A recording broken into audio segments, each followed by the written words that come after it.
राधे राधे, जय श्री कृष्णा। आज मैं आपको गाय माता की एक पौराणिक कहानी सुनाने जा रही हूँ।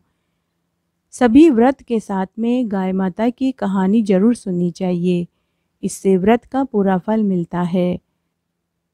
आइए अब हम गाय माता की कहानी सुनते हैं।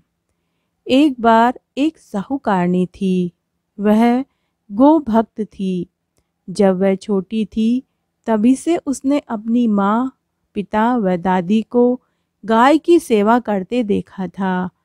तभी से उसने सीखा कि पहली रोटी गाय को देनी चाहिए।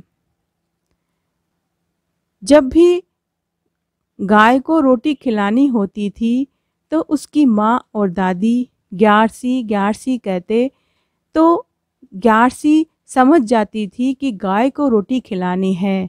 ग्यारसी दौड़कर अपनी माँ और दादी से रोटी व पानी का लोटा लेती और गाय को रोटी खिलाती और पानी का लोटा गाय के खूंटे पर डाल देती थी। विवाह के बाद जब ग्यारसी ससुराल में आई तो उसकी गो भक्ति देखकर उसके सास ससुर व पति भी बहुत खुश हुए। जब ग्यारसी यानी कि साहूकारनी, फिर उसके बाद ग्यारसी साहूकारनी के कहने पर उसके सास ससुर ने एक गाय पाल ली। साहूकारनी रोज सुबह तड़के उठकर गाय के स्थान की सफाई करती, उसके ठाणे की सफाई करती, चारा डालती, गोबर पोठे उठाकर उपले बनाती, गाय के खूंटे की सफाई करती, दूध निकालती और जब खाना बनाती तो पहली रोटी गाय को देती थी। ससुराल में सभी ग्यारसी से बहुत खुश थे। गाय माता के आशीर्वाद से उसे एक पुत्र रत्न की प्राप्ति हुई। इस तरह हमेशा उनके एक या दो गाय हमेशा रहती थी। समय बीता। साहूकारनी के सास ससुर देवलोक गमन को प्राप्त हो गए। फिर बेटे का विवाह हुआ और दो पोते पोती भी हुए। उसके 3-4 साल बाद साहूकार भी चल बसा। साहूकारनी के हाथ पांव जब तक चलते रहे तब तक तो वही गाय का सारा काम करती रही, लेकिन बुढ़ापा आ गया। हाथ पांव ने जवाब दे दिए। उसके हाथ धूजने लगते थे। अब उसके हाथ पांवों में वह जान नहीं रही। हाथों में कोई भी चीज़ वह पकड़ती तो वह धूजने लगते थे। चेहरे पर झुर्रियाँ और बालों में सफ़ेदी आ चुकी थी। शरीर में आंत और मुंह में दांत ना रहे। तब एक दिन साहूकारनी अपनी बहू से बोली कि बहू, अब तुम्हें ही रसोई व घर के काम के साथ गाय का भी ध्यान रखना है। गाय को समय समय पर चारा पानी देना है, साफ सफाई करना है। गाय को कभी धूप तो कभी छाया में बांधना पड़ता है। बहू, पहली रोटी गाय को जरूर देना। बहू ने कहा, माताजी मैं सब कर लूँगी, आप चिंता न करें। लेकिन बहू रोटी बनाते ही बच्चों और पति को खिला देती। उसके बाद बच्चों का और पति का टिफ़िन बनाकर दे देती, लेकिन वह गाय को रोटी देना भूल जाती थी और गाय को चारा पानी भी समय पर नहीं देती थी। बेचारी साहूकारनी बिस्तर पर पड़ी पड़ी दुखी व उदास होती रहती थी। ना तो वह खुद काम कर सकती थी और ना ही बार बार बहू को कुछ कह सकती थी। बस गाय माता से मन ही मन माफ़ी मांगती रहती थी। समय बीतता गया। एक बार की बात है, सावन का महीना था।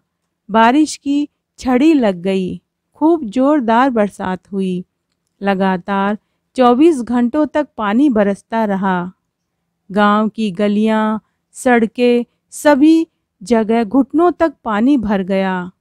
नगर गांव के सभी लोग जान बचाने के लिए ऊंची जगह पर जाने लगे। तब नगर के राजा ने ढिंढोरा पिटवाया कि सभी अपने अपने जानवरों को व कीमती सामान को लेकर ऊंची पहाड़ी पर पहुंच जाएं, क्योंकि बरसात का पानी लगातार बरस रहा है। सबको अपनी जान बचानी है। तब साहूकारनी के बेटा बहू ने भी गाय की रस्सी खोल दी ताकि वो सुरक्षित जगह जा सके।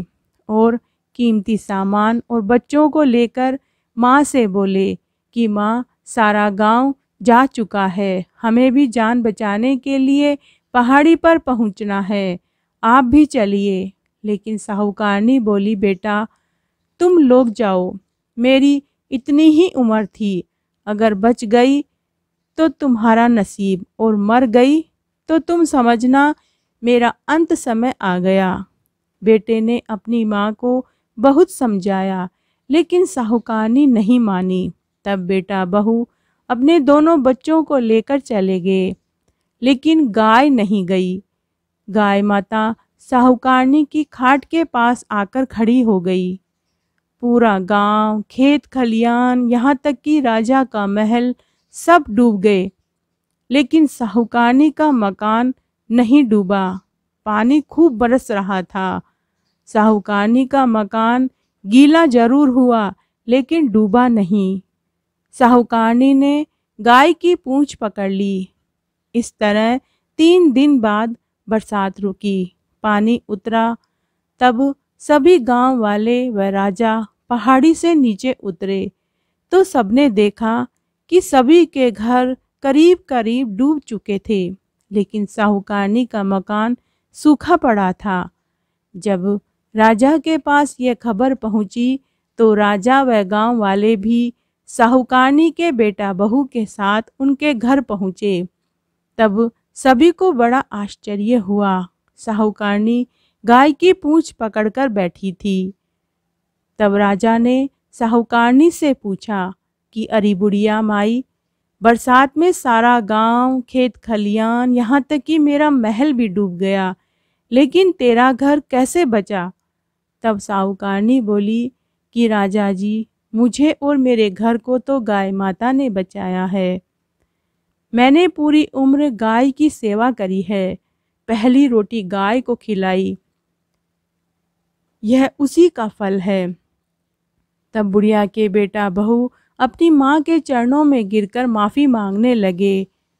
बुढ़िया ने राजा से कहा कि राजा जी, सभी दान धर्मों और व्रत का फल मरने के बाद मिलता है, लेकिन गाय की सेवा का फल मरने के बाद तो मिलता ही है, लेकिन जीते जी भी गाय की सेवा का फल मिलता है।